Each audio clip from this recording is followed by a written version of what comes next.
Olá, muito boa tarde a você que está conosco aqui pelo Notícias Agrícolas, no ar, nosso boletim, acompanhando as negociações lá na Bolsa de Chicago. Foi um dia positivo, dá para dizer que sim, lá na Bolsa de Chicago, mas com queda, com altas bem tímidas, né, para os principais vencimentos. Só para vocês terem uma ideia, setembro acabou fechando a 13,70 com alta de 3,25, 3 pontos mais 25. O novembro, que é a referência para os negócios do produtor americano, alta de 1,5 ponto, e o março 22, que é a referência aqui para a gente no Brasil, teve alta também, mas de menos de 3 pontos, 2 pontos mais 75. Aliás, o mercado vem trabalhando no intervalo de preços aí, que vem sendo bastante consistente nos últimos meses. E a gente vai entender por quê e, mais do que isso, saber quando efetivamente esse mercado pode ter uma cara nova aí e definir o seu rumo, né? Seja para baixo ou seja para cima. Nosso entrevistado é o Aaron Edwards. O Aaron é consultor lá dos Estados Unidos, está falando com a gente direto dos Estados Unidos. Bem-vindo, meu amigo. Muito obrigado mais uma vez por estar aqui com a gente e dividir um pouquinho da sua experiência e das suas expectativas com o produtor brasileiro. E eu começo justamente perguntando dessa movimentação, né, Aaron? A gente viu um mercado, já viu lá atrás o mercado da soja muito mais agressivo do que a gente tem visto aí nos últimos dias. O mercado cansou? O que está acontecendo, Aaron? Olha, estamos em queda de braço entre compradores e vendedores. O que é interessante é que, se voltar, por exemplo, para maio, essa queda de braço tinha grandes oscilações. Subia muito, aí baixava muito, aí subia. Aí em junho já as altas foram ficando mais baixas e as baixas mais altas. E em julho a gente está praticamente em movimento lateral. Se olhar o preço médio, a média móvel de 20 dias mudou pouco nesses 3 meses, mas as oscilações por volta dessa média têm ficado cada vez mais estreitas. Então, nós estamos naquele ponto que o comprador está disposto a comprar esse preço, mas não mais, e o vendedor está disposto a vender esse preço, mas se abaixar muito, para de vender. Então, o que vai definir uma tendência? Essa que é a grande pergunta do mercado indo para frente. Essa tendência vai cair para o lado de baixo ou vai subir para o lado de cima? E essa tendência de mercado vai determinar muita coisa aí nos meses futuros. E você tem a sua posição, o seu posicionamento, né? Em relação a para onde vai o mercado. Exato. Pessoalmente, eu acho que vai ser difícil a gente entrar em tendência de alta e sustentar essas altas maiores, mas tem que lembrar que isso está contando com algumas hipóteses. Não tem previsão de chuva em áreas críticas essa semana nos Estados Unidos, mas daqui entre 1 e 2 semanas tem. Então essas chuvas precisam chegar. Chegando essas chuvas, creio eu que vai ter produtor nos Estados Unidos mais disposto a vender soja, que agrada o preço, e entrando para a safra também mais disposto a vender. E parece que, de acordo com a movimentação de prêmio do Brasil, tem soja no Brasil por vender. Então parece que vão ter mais pessoas precisando vender nos próximos meses do que pessoas desesperadas por comprar. Agora, se faltar essa chuva nos Estados Unidos, se os estoques no Brasil estão de fato mais apertados do que se imagina, pode ser outra história. Muito bem, mas por enquanto, até onde a gente consegue enxergar, existe então essa tendência de pressão nos preços. É muito comum deslizar rumo às safras, seja a safra nos Estados Unidos ou no Brasil. Então teria que ter algo anormal, como, por exemplo, uma falta de chuva crítica, uma mudança na expectativa. Fora isso, o normal de agosto, setembro, a gente vê em algum momento um deslizamento de preços rumo à safra. Deixa eu ver se eu entendi o seu raciocínio. Quando você fala dessa postura do produtor americano, esperando um pouquinho para negociar, e assim que ele tiver uma certeza maior, ele vai participar mais do mercado. Tem essa questão dos prêmios no Brasil não estarem tão agressivos quando a gente viu em anos anteriores, o que pode demonstrar aí uma oferta ainda existente, um estoque ainda importante de soja no Brasil para ser negociado, e tem uma safra brasileira que daqui a pouquinho começa a ser plantada também com boa expectativa. Apesar dos riscos, né, de um plantio de safra, de um desenvolvimento de safra, ainda assim a gente está falando de uma expansão de área aqui no Brasil e que pode resultar em uma safra ainda maior do que essa de 135, 136 milhões de toneladas que a gente acabou de colher. Então a gente está levando essa oferta lá para frente, Aaron, e é isso que te faz acreditar que lá na frente a gente vai ter mais gente querendo vender do que gente querendo comprar. É isso? Eu até diria nos próximos 2 meses. Então, sempre você tem que olhar o cenário altista e o cenário baixista e tomar decisões. Então, vamos lá. Em agosto e setembro, o que vai acontecer? Nos Estados Unidos, ou vai chover quando precisa ou não vai. Se chover, vai ter muito produtor que vendeu 20, 30, 40% da safra, que tem que entregar quando colher, que estaria disposto a vender 50, 60, 70. Mais então oferta. Ele vai falar, eu vou ofertar, eu vou vender logo. No Brasil, imagino eu que se tem produtor que está com soja armazenada, está montando lá a sua rotina de trabalho, vai dar setembro, outubro, ele vai estar falando, caramba, eu tenho que tirar essa soja daqui e despachar ela logo para eu poder plantar. E vai ter que ofertar. Então, entre aqui e, digamos, os próximos 2 meses, a minha opinião e a opinião que vai ter vendedor. E essa convicção do mercado vai ser de dar uma recuada, entrar numa tendência de baixa. Os estoques apertados e toda essa incerteza pela frente, ainda vai um bom tempo até a gente não repor esses estoques. Mas, falando nos próximos 2 meses, minha opinião é que a tendência é de ter um ajuste aí na chegada da safra americana. Agora, e do lado da demanda, né? A gente vê uma China muito comedida e muito planejada nas compras, né? Ela espera o preço cair para ir lá e participar um pouquinho, enfim. Não, a China não precisa de soja ou é estratégia mesmo e ela em algum momento vai voltar para o mercado, Aaron?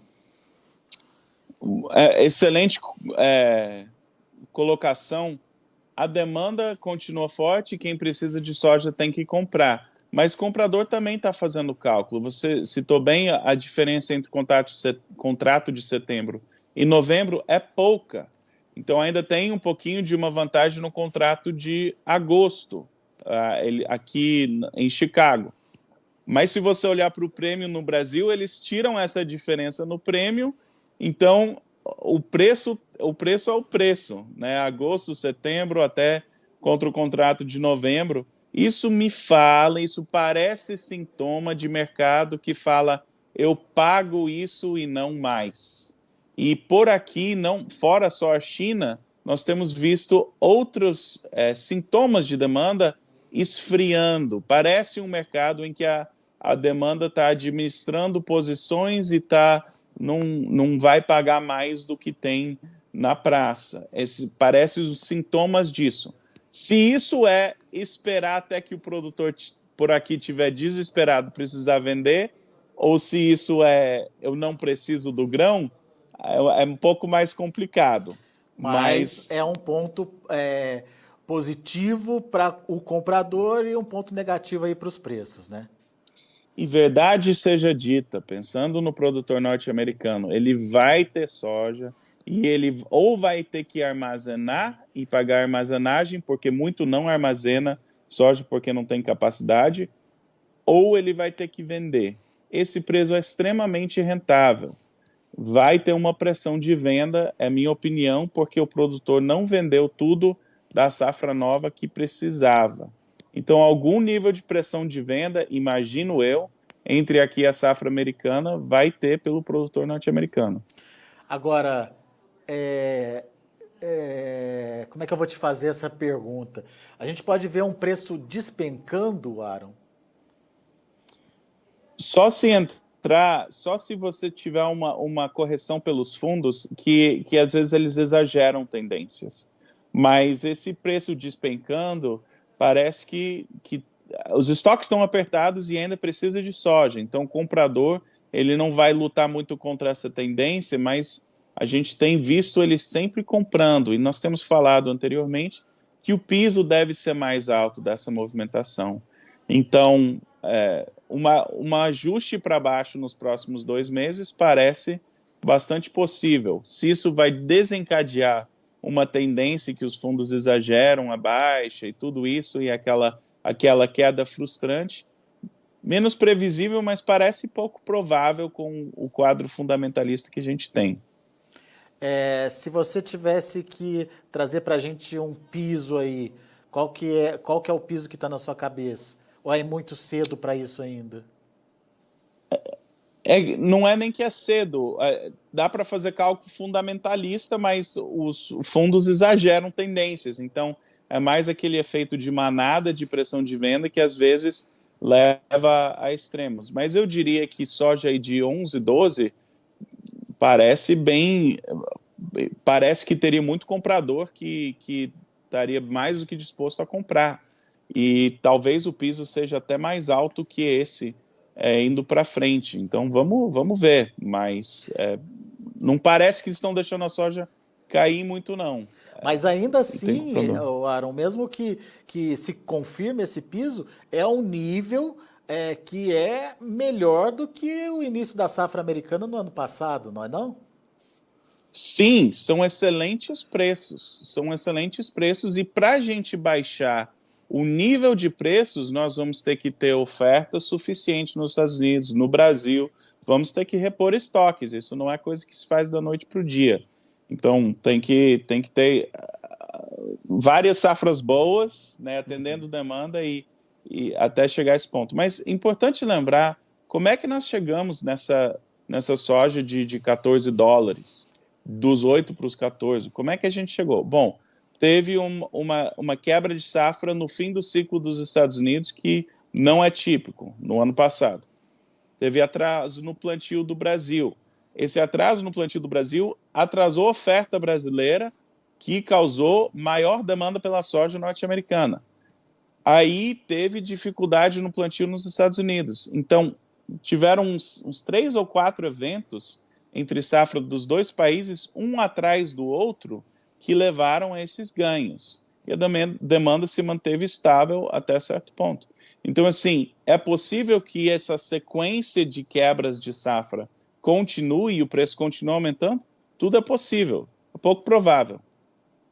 Tem uma pergunta aqui do Samuel, ele é de Sabáudia, Sabáudia, se eu não me engano, é no Paraná. Ele pergunta o seguinte, pensando globalmente, a gente não tá entrando aí em um nível de estoques mundiais de alimentos muito baixos, Aaron? Sim, e por isso nós estamos com esses preços maravilhosos que nós temos. Os estoques estão apertados, a população está crescendo, vai ter que produzir bem. Ou seja, isso já está precificado pelo mercado, então? Sim, e até não repor esses estoques, a gente deve ter volatilidade, deve continuar esses mercados animadores, que é excelente. Mas o papel do mercado é, se está o preço alto, aumentar a oferta. E é o que a gente tem visto e deve continuar vendo. E o Brasil que vai ser responsável por grande parte desse aumento no quadro de grãos, e até mesmo na pecuária. O Brasil que vai ter que carregar esse desafio aí. Muito bem. Aaron Edwards, meu caro, muito obrigado, viu, mais uma vez pela sua participação aqui com a gente, trazendo aí um pouquinho da sua expertise aí, do seu conhecimento, dividindo aqui com os nossos agricultores. Muito obrigado e volte sempre. Obrigado.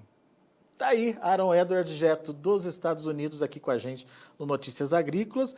O Aaron acredita que existe aí um viés mais negativo para os preços, justamente pela possibilidade que a gente está vendo de que um pouquinho mais à frente a oferta de fato apareça.